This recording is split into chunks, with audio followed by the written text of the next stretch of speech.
कृष्ण कृष्ण हरे हरे हरे राम राम हरे हरे गोविंद। आज हम 5वें अध्याय के अंतिम श्लोक 29 का अर्थ कंटिन्यू करेंगे। वेदों में श्वेताश्वेतवर उपनिषद 3:7 भगवान के तिमीश्वरनाम परमम महेश्वरम कहा गया है।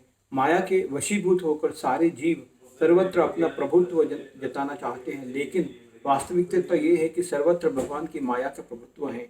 भगवान प्रकृति माया के स्वामी हैं और बद्ध जीव प्रकृति के कठोर अनुशासन के अंतर्गत हैं। जब तक कोई इन तथ्यों को समझ नहीं लेता, तब तक एक संसार में व्यष्टि या समष्टि रूप से शांति प्राप्त कर पाना संभव नहीं है। कृष्ण भावामृत का यही अर्थ है।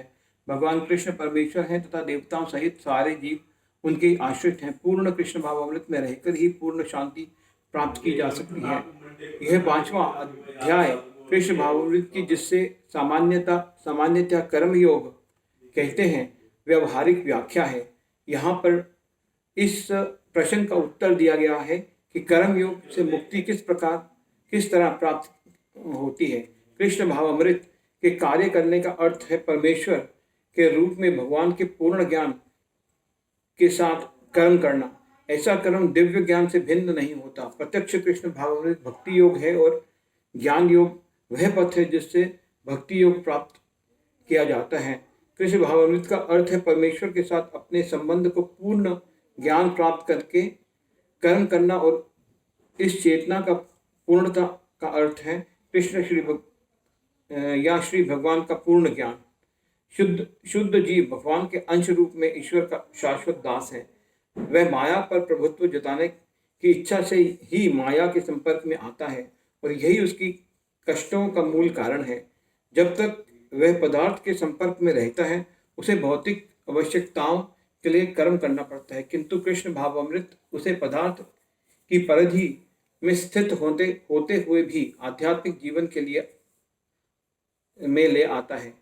क्योंकि भौतिक जगत से भक्ति का अध्याय करने पर जीव का दिव्य स्वरूप पुनः प्रकट होता है। जो मनुष्य जितने ही प्रकट हैं, उतना ही पदार्थ के बंधन से मुक्त रहता है। भगवान किसी का पक्षपात नहीं करते। यह तो कृष्ण भावामृत के लिए व्यक्तिगत व्यावहारिक कर्तव्य पालन पर निर्भर करता है, जिससे मनुष्य इंद्रियों पर नियंत्रण प्राप्त करके इच्छा तथा क्रोध के प्रभाव को जीत लेता है। और जो कोई उपर्युक्त कामेच्छाओं को वश में करके कृष्ण भावामृत में दृढ़ रहता है, वह ब्रह्म निवारण या दिव्य अवस्था को प्राप्त होता है। कृष्ण भावामृत में अष्टांग पद्धति का सर्वव्यापी अभ्यास होता है, क्योंकि इससे अंतिम लक्ष्य की पूर्ति होती है।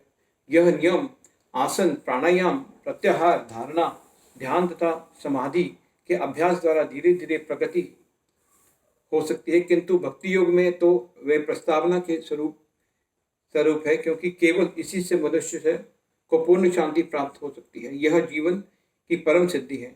इसी प्रकार श्रीमद् भागवत के 5वें अध्याय कर्म योग कृष्ण भाव भवित कर्म का भक्ति वेदांत तात्पर्य पूर्ण हुआ। हरे कृष्ण हरे कृष्ण।